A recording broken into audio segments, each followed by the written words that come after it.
It's a great time of year for vacations, and that includes vacationing in the comfort of your own home. Brooklinen is here to keep you cozy all summer long with their award-winning sheets and home essentials. Brooklinen is the internet's favorite sheets, and according to Wirecutter and Good Housekeeping, Brooklinen has best-in-class bedding. So if you don't trust me or their 100,000 five-star customer reviews, you know these experts have done the research. Brooklinen uses only the highest quality materials for all of their products, so everything they create is built to last. I've been sleeping on their super soft luxe sateen sheets, which is great for this time of year, and the graphite color goes super well with the rest of the room's decor. So, shop in-store or online at brooklinen.com today to give yourself the luxurious sleep you deserve this summer. Use promo code OHD for $20 off your online purchase of $100 or more, plus free shipping on brooklinen.com.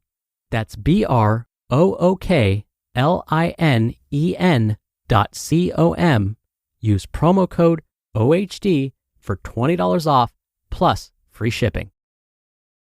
This is Optimal Health Daily, episode 2247, The Starbucks Predicament by Lauren Keyes of tripofalifestyle.com, and I'm Dr. Neil Malik. Hello and welcome back to our weekly bonus episode. This is where I share an episode from another podcast in our network, an article that can also improve your life in some way. And today's comes from Optimal Finance Daily. You can find that show wherever you're listening to this. So with that, here's Diana reading for you and her commentary as we optimize your life. The Starbucks Predicament by Lauren Keyes of tripofalifestyle.com. When we moved back to Florida following our honeymoon in 2015, I felt rejuvenated and ready to get back into the workforce. I spent about 2 months interviewing for different positions around town before landing a pretty good gig at a local web marketing startup. At my previous job, I never felt like an outcast or anything, but I also didn't have the best relationship with all of the women there. Since I was the most recent hire among my new, mostly female office mates, I was eager to try and fit in. So when I was invited to join them on an afternoon walk to get Starbucks around the corner, I quickly accepted.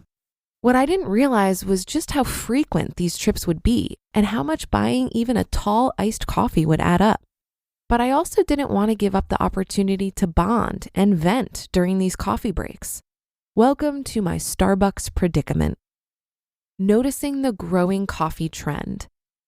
The Starbucks runs were weekly, sometimes twice a week if a meeting didn't go well, and I was buying a drink every time, along with my coworkers. Luckily, this job came with a pay increase compared to my last, so we all made enough money that a coffee from Starbucks didn't really feel like a luxury, even though it most certainly was. After all, at the office, we had a Keurig, several K-cup flavors, and a variety of creamers, including non-dairy milk, to make a free cup of coffee anytime we wanted. We even had diet sodas and teas in the office fridge if we wanted a different kind of afternoon pick-me-up. What we really wanted, though, was to take a break outside the office. Grabbing a drink from the kitchen just wasn't the same as physically leaving the building and enjoying a little sunshine on the 7-minute walk to Starbucks. Did I want companionship, caffeine, or both? I made a lot of internal excuses about increased stress, a need to fit in, and the low cost of my drink, which I believed for a few months. I needed the caffeine to get through the afternoon. I needed a break from the fluorescent lights and blue screens.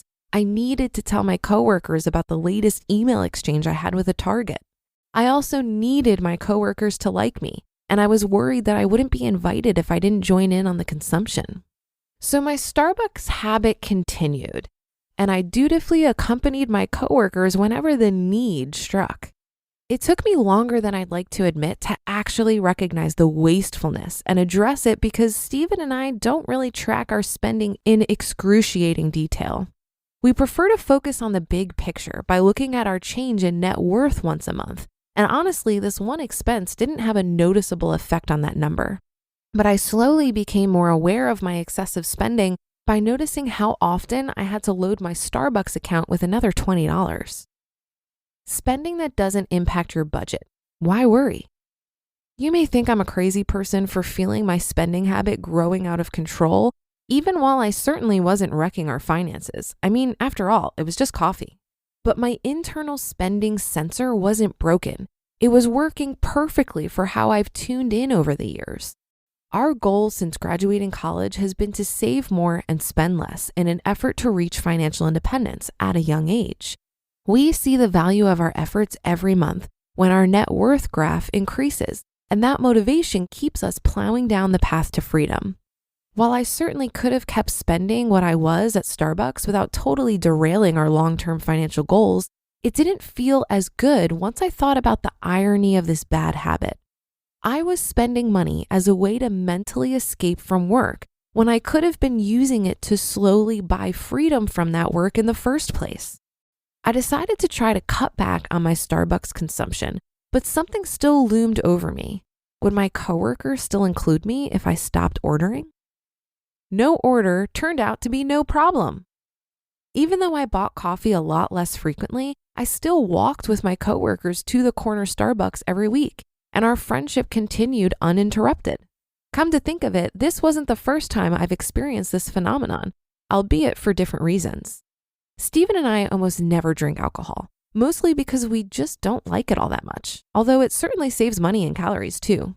At times, it can feel a little awkward to constantly say, no thanks, or I'll just have water, but it's never really impacted our relationships with friends and family. True friendship shouldn't have an obligation or a price tag attached to it, so don't feel pressured to spend more money than you want just to enjoy those relationships. Our favorite low-cost activities to do with friends and family include going on walks, not just to Starbucks, watching movies, playing games, and even sharing home-cooked meals together. It's normal to be a little nervous about eschewing wasteful and unnecessary spending in the face of social pressure, hence my Starbucks predicament. But it felt so much better to just enjoy the time with my coworkers without the guilt of feeling like I have to buy something to validate being with them. Be brave and try it for yourself next time. You just listened to the post titled The Starbucks Predicament by Lauren Keyes of tripofalifestyle.com. Business owners know that hiring the right people can be a real challenge. Make it easier with Indeed.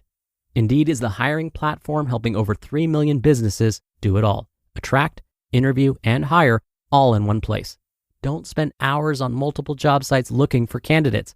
With Indeed's Instant Match feature, over 80% of Indeed employers find quality candidates the moment they sponsor a job.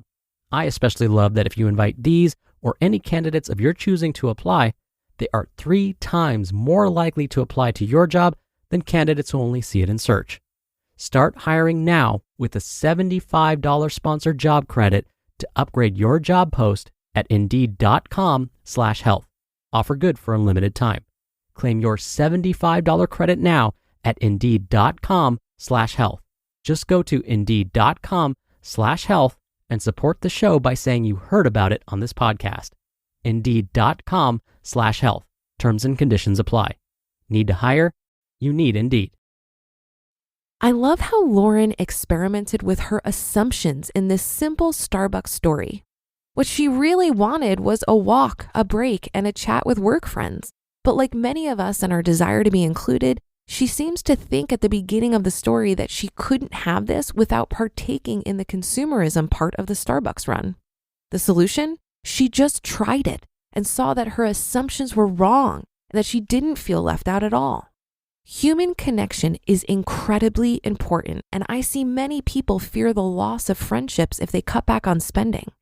I would encourage you here to think of yourself more as a trailblazer for human connection and get a bit more creative with how you get this need met. While your coworkers might invite you for a Starbucks run, why don't you invite them to take a walk with you to the park next to your office and enjoy some homemade baked goods you brought in? While your friends might invite you out to dinner, why don't you invite them over to your place for a potluck and game of catchphrase?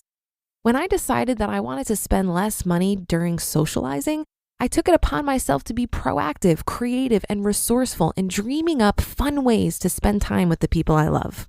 By taking the initiative and inviting people to join me, I made it really easy for them to say yes. Frugality isn't a death sentence for your relationships. It could actually be the key to creativity and spending time together. That'll do it for today and another installment of Optimal Finance Daily. Have a happy Thursday. Thank you for being here every day and listening, and I'll see you in the Friday show tomorrow, where your optimal life awaits.